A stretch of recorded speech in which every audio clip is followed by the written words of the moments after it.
The Nature of True Prayer by F.L. Rawson. Chapter 2. True Prayer. If supplicatory prayer is not right, what then is right? To find this out, we have to recognize that although if we think evil, evil follows, yet if we continue by thinking good, we undo the harm and bring about good. But what is good? We have been in the habit of thinking that intellectually we could tell what is good for a person. But when a man has sufficient experience, he knows that it is an extremely difficult thing to tell what is best for himself, much less for someone else. Consequently, it cannot be right to think strongly that what we believe is good for a person will take place in order to bring about that particular thing, as we may be badly mistaken. Socrates, one of the first of the ethical mystics, taught that we must not pray for any particular good, but only for good generally. Logically, it is clear that if we want to bring about the perfect good, we have to think of the highest good that we can possibly imagine. What is the highest good? Our Master said, "Why callest thou me good? There is none good but one, that is, God." Mark 10:18. And the only way in which we can be certain of bringing about good is not by thinking of the material world in so-called good, as everything in the material world is more or less evil, some so little evil that we call it good, but by thinking of what is called God and heaven, cause and its manifestation, mind and its ideas. Whatever you may choose to call it, it is a perfect ideal state of consciousness, a mental world, the realm of infinite divine love. Look unto me, and be ye saved, all the ends of earth, for I am God, and there is none else. Isaiah 45:22. Now we see why the mystics, who, with all their shortcomings, were in many cases wonderful men, living wonderful lives, always impressed upon mankind the necessity for the realization of God. And we learn why such men as Brother Lawrence and such women as Madame de Goyon obtained the results they did. Now we see also why St. Paul said, "I can do all things through Christ." Philippians 4:13. Failure of the mystics to help others. Why is it, however, that they were able to help themselves and yet apparently were seldom, if ever, really able to help others and to free them from sin, disease, and trouble? The reason is they did not seem to recognize that things are as what we think, and that if it was desired to help somebody else by the realization of God, they had to start by thinking that the action of God was going to take place on the person whom they wanted to help. It is sufficient to have the intention of helping them. Then they had to realize God in just the same way as they had realized God with the object of helping themselves and of bringing peace of mind and joy into their own hearts. If they had done this, the action would have been seen in the person whom they wanted to help, and there cannot be any doubt but that wonderful results would have been obtained, for true prayer is thinking of God, conscious communion with God.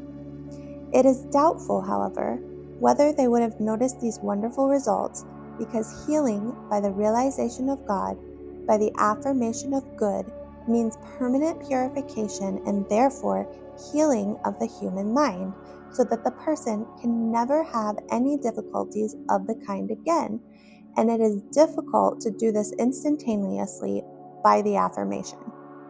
It is easy to do it by the denial of the evil, the denial of the existence in heaven of the trouble, but the effect is not permanent. It is easy to do it gradually by the affirmation, but this result they might not have recognized as being due to their work. The denial is only temporary relief, yet sometimes of great importance, as when the person is in extreme pain and it takes time to change the mind and free the victim. Perhaps if they had been persistent and frequent in their endeavors, with the underlying desire to help in some special case, They might have succeeded in obtaining some instantaneous results, even if they had not used the denial, and thus they would have discovered the key to the miracles of Jesus, namely, active right thinking or conscious communion with God, with the object of overcoming some specific trouble. The conditions of an ideal world. We have to think the highest good of which we are capable of thinking. Surely the supreme good is an absolutely perfect mental world where everything is governed by the principle of good. Let us consider what should be the conditions in such a mental world. Well, all men must be absolutely loving towards all. There can be no death. All men must have life eternal. There can be no want, because directly as a man needs anything, he must have it. And when he has it, it must be something that cannot possibly do him any harm, but helps him and gives him joy and happiness. There can be no worry or trouble of any kind, nothing but joy, bliss, and happiness. There can be no want of knowledge. Man should instantly know everything he needs. There can be no difficulty in going from place to place. Man should be instantly wherever he wishes to be, and when there, he ought to find it an absolutely perfect ideal mental state where man should always be enjoying himself and having lovely ideas of music, art, literature, etc., always coming to him. These ideas should unfold with perfect sequence, being governed by the principle of law and order. These ideas can never be idle, therefore, man must always be utilizing them for the benefit of his fellow man. One of the great sources of happiness is work, and the feeling that we are doing something of value for others. Man should, therefore, be always intensely active and working perfectly. In this work, as with everything, man must manifest wisdom, intelligence, and knowledge. Naturally, there can be no disease. Man must always be absolutely healthy, nor can there be any limitations of any kind or description. Of course, such a world should be governed by an ever active principle, the principle of good. And amongst the various things that form the principle of good, which is always acting in such a perfect world, must be the principle of love, which is love itself, and the principle of life, which is life itself. Truth must always prevail. It is quite easy for anyone who has the gift of analytical deduction to think out for himself the details of such an absolutely perfect ideal mental world.